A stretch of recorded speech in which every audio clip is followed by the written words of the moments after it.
Sangkay, siguro kilala inim dyan nga duduha. Hirainan, salarin, hanpang bangbang, dito San Jose National High School, Hatacloban City. Pero kini nga kaso, iti ba na siring hira, sa lahit kag anak, kay waray ka disiplina, waray ka tunduin maupay, iti ba naman na siring, waray sa lahit kag anak, itsala adtuhan mga classmate nga nagbubuli iya. Para akdiri, kay may da mga kag-anak nga mag-upa-upay magdisiplina. May da mga kag-anak nga talaga buutan nga diri ipapabayan ti anak. Nga tanan nga iya obligasyon, nga tanan nga iya kuan pagdisiplina iya naging buhatan ni anak. Maupay nga kag-anak. Giupay ang kag-anak. Pero ang nagsalaan iya anak. Bisan pa kadiunan o maupay nga klasin kag-anak. Kung di na itim anak na impluensyahan it environment, nagiging maraot it anak. Na-expose sinura-ura gawas. High schoolahan, gawas. Bisan pa it maginano kasi itawo, itag anak, diri taman kaput it kinabuhi itatun anak once nga na-eskwela na. Naglulugaring mahiya pagkakadto. Nakadto mahiya ti eskwelahan. Ngan pira na tinag 14, 15. Diba? Bis pa nga ni 10 years old. 5 years old. Ipapalugaring tanang at eskwelahan, kinder. Diba? So asya it nga, diri takapot. Paggawas di dahit balay, iba na nga tao ti apod. Iba na environment. So dito hit mamumuldi ha. Dito hit may expose siya. Dito hit agawas ma-influensyahan niya in magraot ng butang. Diba? So bisan pa di unan maupay sa kag-anak, ti pagdisiplina pagataman ti anak. May da talaga mga anak lagi hap na nagiging maraot bisan maupay ang pagpadakan kag-anak. Pero dirit damo it sugahit. Pero may dihit mga sugahit. Isa pa. Kung dito high schoolahan pagbuli, kung gimbuli high schoolahan, dapat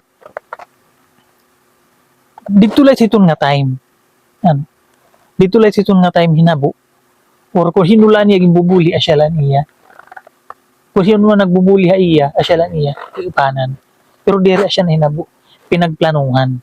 Asya it nga, diri la bully, diri la bully ang hinungdan, kundi pinagplanuhan talaga. Diri bullying. Diri bullying. Kaya kung bullying, waray plano. Antis pa magbully. Imagine, tikang pala ang klase ha. Magtitikang pala, nagsasala 1 week. Bago pala nga nagkaklase, di pala may nag-i-intra, suga na hinabo.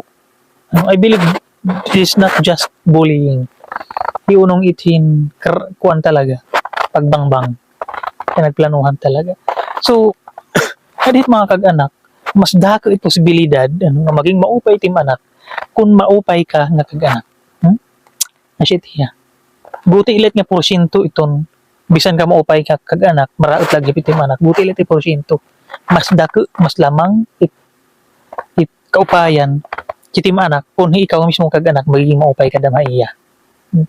So ayaw ta pagpabayi ta aton mga anak or yung mga anak rather, ayaw ta pagpabayi, ayaw pag itapo dito ng ibang tao, i-check, i-monitor, ngan ka-istorya hiya, tagihin panahon na mag-i-istorya ka mo.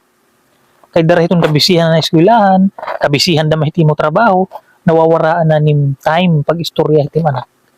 Kay sering panim, tapod ka na kay na eskwela man, nasilid mo eskwelahan. Dapat may da consultation, hitim anak. Ito kasi mana, pagkakasabado or Domingo, try to communicate sa mo mga anak. Istorya hira, kamutangan na kumusta eskwelahan, sugay. Mas sinan, ito yung pag-istorya. Kaya na nga panahon, waray na talaga communication hit anak. Pagdadatang habalay hit anak, cellphone, o kung di man nalaag na gawas, pagbabalik pagkakain, pagbabalik pag si cellphone, tikaturog na, waray time hit pag-istorya. Pagbabalik pagkakain la, sugay. Yung nga, waray formal nga parang relasyon di dahil pamilya. Yan ang panahon sugay at napapansin ta. Mga man, cellphone na pa nakain. Diba? Manghigda man, seril pong lagi pa nangangahigda sa nanihinga turog pagkaagati madadaman di kan dadaman nga tiswilaan ang kag-anak di kan dadaman nga tuwing trabaho, di ba? So gahit ka kuan makabibido it reality. So sala talaga ang kabataan nga duduha. Diri kung mababaso lang kag-anak. May da obligasyon ng kag-anak nga may da siguro pagkukulang. Pero hiton nga era kada dagko, hiton nga era ka may da na mga buot. Di ba? Kung paano hira mag-istorya, lupig pa it katigurangan han era communication han messenger, di ba? So may da nga talaga nira buot may nakakaintindi na heran tama ngayon mali. Kay bisa nga ni it 6 years old, 5 years old, maaram na hitama ang hitmali. Iton pa kaya nga sugat nga karadag nira, may danit mga buit. So sa light nira, diret masering nga, ora nira buit pa kay 14 years old, 15 years old diri. Diri. Sala talaga it nira. Lesson learned nga dahan mga kag-anak, nga dahit mga kag-anak, may mga anak nga nangingiskwela, lalo na at high school, nga dapat i-monitor, nga siguraduon nga magkamayad ka mo check iton mga gamit, i-check niyo iton mga kuan kinahihiligan iti mo mga anak, kiti mga anak nga na kung may himo yan na palang elementary, kung elementary palait, i-train iti yang iti pagdako, i-maintain iti mo pa ipagdisiplina, nga ipakilala, ipakita itong tama nga paagi in pagiging tao, diri hayop. So asya it nga permita bantayi, permita kaistoryaha ngan imo nito ka eskwelahan kung ano tiya stand kung ano iti performance sa eskwelahan kay bisan mga classmate, bisan iti teacher, lalo na mga classmate mga kapag sumat kung nagiinano iti mo anak. So asya it nga kung waray man pagkukulang han era mga kag-anak ito nga duduha, I believe di na itong haira ang kabataan it may problema diri dito ang pamilya.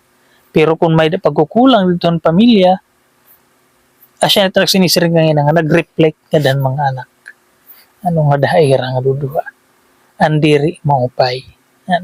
So asya iton nga lesson learned datin nga tanan, diriin maging judge, diriin maging pagpapahiya, kundi maging lesson learned atin nga tanan nga dapat bantayan itatin kabataan. Yan ang panahon. Damit impluensya, damit nga kahatak,